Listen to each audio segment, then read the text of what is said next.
भगवान श्री राम करोड़ों भारतीयों की आस्था का केंद्र बिंदु है जी। राष्ट्रीय स्वयंसेवक संघ और भारतीय जनता पार्टी ने निरंतर करोड़ों भारतीयों की आस्था का राजनीतिक प्रयोग और उपयोग किया है। माननीय उच्चतम न्यायालय के निर्णय से श्री राम मंदिर निर्माण का मार्ग प्रशस्त हुआ। माननीय उच्चतम न्यायालय ने केंद्र सरकार को मंदिर निर्माण के लिए उचित संस्था बनाने के लिए आदेश दिया। केंद्र सरकार ने बिना उचित नीति निर्देशन के एक त्रुटिपूर्ण ट्रस्ट का गठन किया। भारतीय जनता पार्टी और राष्ट्रीय स्वयंसेवक संघ ने निरंतर राम मंदिर के निर्माण संचालन को जिस तरह से अपना ट्रेडमार्क समझकर धन उपार्जन का एक जरिया बनाया, वो इस देश और प्रदेश ने निरंतर देखा है। राम मंदिर में सर्वप्रथम जो जमीन खरीद का विषय आया और उसके बाद निर्माण के समय और अब जिस तरह से चढ़ावा की डकैती हुई है, निश्चित तौर पे ये करोड़ों भारतीयों की आस्था के केंद्र बिंदु पे गंभीर प्रहार है। और एक और इसमें जो सबसे बड़ी कमी जो रही, जिस प्रकार से भारत के कानून का इन्होंने उल्लंघन किया। देखिए, भारत के संविधान के अनुसार स्थापित कानून है, पहले बीएनएस और बीएनएसएस आने के पहले 154 सीआरपीसी में और अब बीएनएसएस की धारा 173 बीएनएसएस के अंदर किसी भी संज्ञेय अपराध की सूचना मिलने पर अविलंब अपराध पंजीकृत होना चाहिए। लेकिन इस मामले में जिस प्रकार से अपराध को छिपाने के लिए, अपराधियों को बचाने के लिए अपराध को पंजीकृत करने की बजाय जो बिना किसी कानूनी व्याख्या की एससीटी एसआईटी का गठन किया गया, निश्चित तौर पे ये इस राष्ट्र की आंखों में धूल झोंकने का एक बेजा प्रयास था।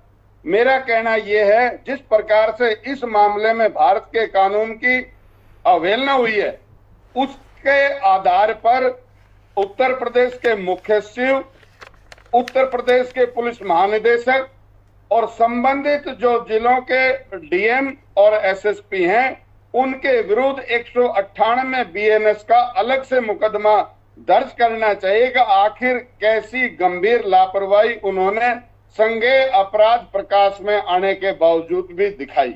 निश्चित तौर पे जिस प्रकार से भारतीय जनता पार्टी और राष्ट्रीय स्वयंसेवक संघ ने इस सारे मामले में जो छोटे मोटे लोगों को बलि का बकरा बनाया है, उससे ये देश समझ रहा है कि किस प्रकार से भारतीय जनता पार्टी की लूट का तंत्र ये चल रहा है।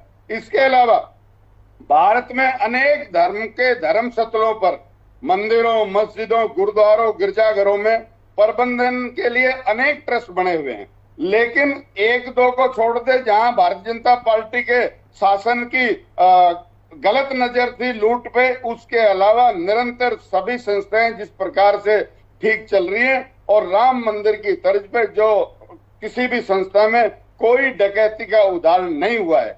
इसके अलावा जिस प्रकार से जो चर्चा आपने करी प्रेस कॉन्फ्रेंस की, जिस तरह से मंदिर निर्माण के लिए, मंदिर के संचालन के लिए जो ट्रस्ट, जो त्रुटिपूर्ण ट्रस्ट कहूंगा, जिसका गठन किया, उसमें निश्चित तौर पे केंद्र की भारतीय जनता पार्टी की सरकार की शमूलियत शामिल है और इन्होंने भी इनकी वैधानिक जिम्मेदारी और जवाबदेही तय नहीं करके इस राष्ट्र के साथ धोखा किया है। इसकी वजह से राम मंदिर में ये निरंतर डकैती का प्रत्यक्ष प्रमाण प्रस्तुत हुआ है।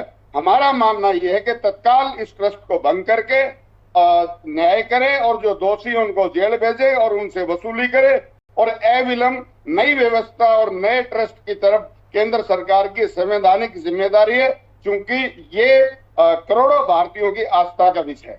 नहीं, ये बातें तो आप लोग कह ही रहे हैं, लेकिन हरियाणा में जो प्रेस कॉन्फ्रेंस की गई, मैं तो उसका मकसद जानने की कोशिश कर रहा था। आपने पूरी बात में ये नहीं बताया कि हरियाणा में विशेष रूप से क्यों इस तरह का कार्यक्रम रखा है।